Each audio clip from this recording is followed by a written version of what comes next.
자, 세계사 유럽 세계 역사과 종용 이제 비잔티움입니다.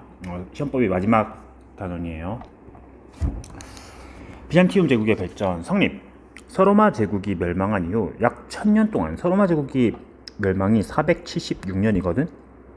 근데 비잔틴 제국의 멸망은 1453년. 약 1000년 갔죠. 그래서 많은 수의 역사학자들이 이 기간을 가지고 유럽의 중세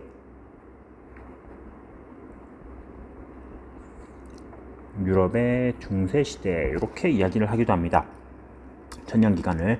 그래서 1453년 비잔틴이 멸망한 이후를 이제 뭐 근대 이렇게 넘어간다. 그리고 그 전에는 로마가 있고 그리스가 아테네가 있다. 이런 시대는 고대. 이렇게 시대 구분을 하기도 해요. 특징은 황제 교황주의. 자, 우리 앞에서 했습니다. 그 5개의 교구가 원래 있었는데 5개의 교구가 이슬람에 발흥하면서 다 박살이 나버리고 2개만 남았다고 했어. 하나는 로마 교황이 있던 로마, 그리고 하나는 비잔티움, 콘스탄티노폴리스였는데 그곳에서는 좀 달라요. 로마에서는 교황이라는 직함이 따로 있지. 교황은 종교의 지도자잖아. 세속의 지도자는 아니잖아. 그래서 황제랑 교황이랑 뭐 카노사의 구룡, 뭐 보름스 협약 이러면서 막 서임권 투쟁하고 서로 다른 존재였잖아. 근데 반면에 비잔티움 제국에서는 황제가 곧 교황입니다. 황제가 2개를 같이 해요. 그런 특징이 있습니다. 물론 지금은 아닙니다. 지금은 이제 비잔티움이 없으니까. 이 당시에는 황제 교황주의였다. 그리고 비잔티움은 동서교통의 중심지로서 이 번영을 하였습니다. 서로마가 멸망한 이후에도 동로마가 어떻게 1000년을 더 갔느냐, 이것 때문이죠. 동서교통의 중심지. 그러니까 미리 잘라버린 겁니다. 로마라는 나라가, 우리 앞에 잠깐 복습을 해보면은 로마 제국은 지중해라는 바다를 중심으로 해가지고 이렇게 지중해를 다 둘러쌀 정도로 엄청나게 땅이 컸어. 근데 발전한 거는 동쪽이었던 거야. 동서교통이 오고 가고 문화 면에서도 그리스의 문화가 남아있고 이런 동쪽이 더 발달을 했지, 서쪽은 좀 낙후된 지역이었죠.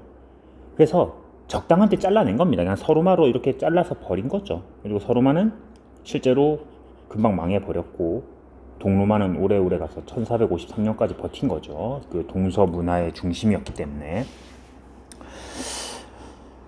비잔티움 제국이 1000년을 가면서 가장 전성기를 맞이했던 때가 요 사람이에요. 유스티니아누스. 우리 앞에서 이 사람 나왔습니다. 로마사 할 때, 로마 법을 얘기할 때, 로마 법도 좀 복습을 해봅시다. 시험 범위니까. 맨 처음에 최초의 로마의 성문법 12표법이었지. 12표법이 있다가 리키니우스법. 리키니우스법은 뭐였다? 그 로마의 집정관이라는 직책이 있는데 그 집정관 한 명을 평민에서 선출한다. 그 다음에 호르텐시우스법. 평민의 의결사항이 원로원의 동의를 받지 않아도 된다. 뭐 이런 얘기를 했는데 이 로마 법이 이 정도로 대단한데 동로마로 넘어가면서 유스티니아누스 황제 시기에 유스티니아누스 법전이라는 것도 만들어요.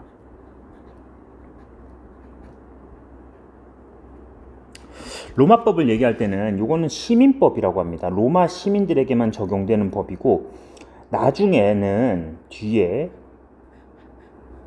가서는 만민법, 로마의 속주 사람들까지도 시민의 편입을 시키면서 만민법이라는 게 또 나중에는 확대가 돼요. 그 법의 적용 범위가.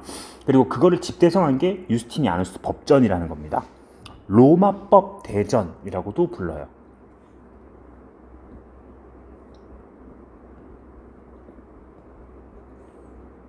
로마법 대전이라고도 합니다. 자, 이 유스티니아누스 황제는 영토도 크게 확장하고 법전도 편찬하고 많은 일을 했네요. 그리고 아야소피아, 성소피아 성당도 건축을 했습니다. 유스티니아누스 때 영토를 어느 정도 넓혔냐 한번 볼게요. 자, 지도를 보면은 비잔티움 제국 원래 동서 쪼갰잖아. 동서 쪼갰었는데 다시 이렇게 영토를 확장을 해서 여기까지 이베리아, 뭐 그리스, 아니 이탈리아 반도 이런 데까지 다 영토를 회복하면서 한때나마 옛 로마의 영토를 다시 한번 회복을 했습니다. 거의 다 회복했지, 옛 로마의 영토까지. 그래서 다시 한번 전성기를 맞이하는 듯 싶었으나 오래가지 못했죠. 동로마의 전성기는. 요것도 한번 봅시다. 지도 본 김에 요 나라가 있네요. 우리 앞에서 했던 비잔티움하고 계속 싸웠다고 했습니다. 사사낭조 페르시아. 그리고 5개의 교국, 그때 얘기했던 알렉산드리아, 예루살렘, 안티오크, 콘스탄티노폴리스, 로마였는데 이 3개는 이슬람으로 넘어가 버리죠. 그래서 이 3개가 없어지고 이제 둘이 싸운 거고, 레오 3세가 성상 파괴령 내리자 얘가 안 돼, 성상 파괴 못해, 너랑 이제 안 놀아, 나를 지켜줄 새로운 지지자 프랑크 왕국. 그래서 프랑크 왕국의 카롤루스 대제에게 뭘 줬다? 서로마 황제의 대관을 주고서 내가 서로마 황제 대관을 줄 테니까 우리 로마 교황청을 저 콘스탄티노폴리스로부터 지켜라. 이렇게 됐던 거죠. 자, 복습했습니다. 복습. 이해가 돼야 됩니다. 이 내용이 지금. 비잔티움 제국의 발전, 쇠퇴. 유스티니아누스 황제가 죽고 나서 계속 외침이 쳐들어옵니다. 서아시아 할 때 했습니다. 계속 싸웠죠. 비잔티움 제국은 서아시아의 뭐 사사낭조, 셀주크 투르크 이런 나라들하고 계속 싸웁니다. 오스만 제국에게 멸망했잖아. 1000년 동안 싸웠습니다. 동서 교통의 중심지라는 거는 곧 전쟁도 많다는 겁니다. 그런데 어떻게 1000년을 버텼느냐? 군 관구제와 둔전병제를 시행을 해서 충성스러운 군인들을 양성을 해가지고 그 힘으로 버텼습니다. 군사적 봉건제, 군 관구제를 시행하고 둔전병제, 농사 지으면서 농민들이 농사를 짓다가 전쟁 나면은 언제든지 군인에 참여할 수 있게 그런 시스템을 운영을 해서 비잔티움 제국이 끝까지 저항을 했어요. 그리고 뭐 지금 남아있진 않지만 뭐 기록에서는 화염 방사기가 있었대. 그 비잔티움 제국에. 물론 뭐 지금과 같은 화염 방사기는 아니겠지만 뭐 이렇게 불을 쏠 수 있는 뭐 무기가 있었나 봐요. 뭐 그런 기록도 있습니다. 멸망. 1453년에 오스만 제국에게 멸망하였습니다. 대내적인 요인은 둔전병제가 약화되어, 둔전병이란 건 뭐냐면 자기 땅이 있고, 그러니까 농민들한테 땅을 주는 거야. 농민들에게 땅을 주고 너네들 농사 짓다가 전쟁 나면은 언제든지 무기를 들고 나와서 싸워라. 그럼 얘네들은 자기 땅을 지켜야 돼. 이 사람들은 나라에 충성을 할 수밖에 없어. 왜? 내 땅은 내가 지킨다니까. 내가 농사지을 땅을 지켜야지 내 가족이 먹고 살 수 있어. 열심히 싸웠겠죠. 근데 이게 가만 놔두지가 않아요. 비잔티움 제국의 귀족들이 이 땅을 뺏어버립니다.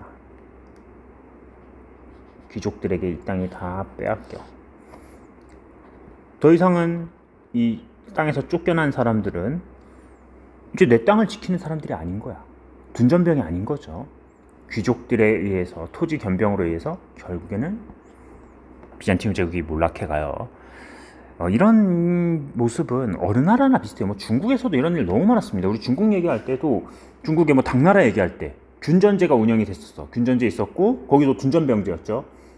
부병제 참. 부병제와 조용조 바치면서 운영을 하려고 했는데 그게 무너져 버렸잖아. 당나라의 그 귀족들에 의해서. 그래서 당나라의 멸망으로 갔었고, 뭐 로마, 이 비잔티움 말고 원래 로마 한창 발전할 때는 그 병사들이 자기 땅을 지키기 위해서, 그리고 로마 시민권을 지키기 위해서 충성스럽게 싸우는 군인들이었어. 그래서 포에니 전쟁까지 승리했거든. 로마보다 훨씬 더 돈이 많은 카르타고를 이겼잖아. 그런데 그 이후에 귀족들의 라티푼디움 확장, 로마 병사들이 수업 시간에 얘기를 했어요. 전쟁하고 한창 전쟁 끝나고 전쟁 영웅이 돼서 돌아왔던데 내 땅은 황폐화돼 있고 땅은 빼앗겼고, 그러니까 결국엔 또 로마가 멸망해 가는 과정이었죠. 그게 마찬가지였습니다. 비잔티움도 이 둔전병제가 약화되면서 나라가 몰락해 갔어요. 그리고 대외적 요인으로는 셀주크 투르크의 침입, 십자군 전쟁. 이거는 뒤에 자세히 배울 건데 셀주크 투르크가 계속해서 동로마를 압박을 해요. 간단하게만 얘기할게요. 여기는 동로마를 압박을 해오는데, 동로마의 성지였던 예루살렘, 예수님이 태어난 곳일 겁니다. 이거 아마. 자, 예수님이 태어나신 예루살렘, 이곳이 셀주크 투르크에게 넘어가. 근데 동로마가 단독으로 셀주크한테 복수를 하고 예루살렘을 되찾을 힘이 없어. 그래서 동로마는 같은 크리스트교 세계인 서유럽에다가 도움을 요청합니다. 당시 서유럽에는 이 사람이 있었죠. 이 직책이. 교황이 서유럽 올스타를 만든 거야. 뭐 영국, 프랑스, 뭐 독일, 뭐 이런 각 국왕들이 다 참가해서 십자군이라고 하는 군대가 만들어지기도 했습니다. 하지만 뭐 실패로 끝나죠. 결국에는 셀주크 투르크가 이깁니다.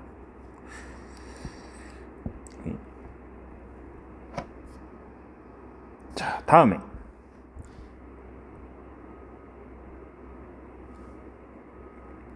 비잔티움.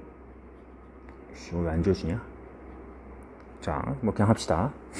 비잔티움 문화의 발전, 비잔티움 제국, 성격, 그리스 문화의 전통과, 자, 그리스가 비잔티움에 포함이잖아. 그리스 문화의 전통과 그리스 정교의 융합.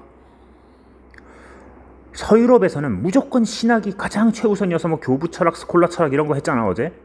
지난주에 교부 철학, 스콜라 철학 이런 거 했었는데, 여기는 달랐죠. 여기는 그리스 문화와 그리스 정교의 융합. 그리스어를 공용어로 썼고 그리스 고전을 수집 연구했다. 여기서 말하는 그리스 고전은 뭐 철학이라던가 이런 것들도 다 포함됩니다. 그래서 나중에 서유럽의 르네상스, 이거는 인간의 부활이에요.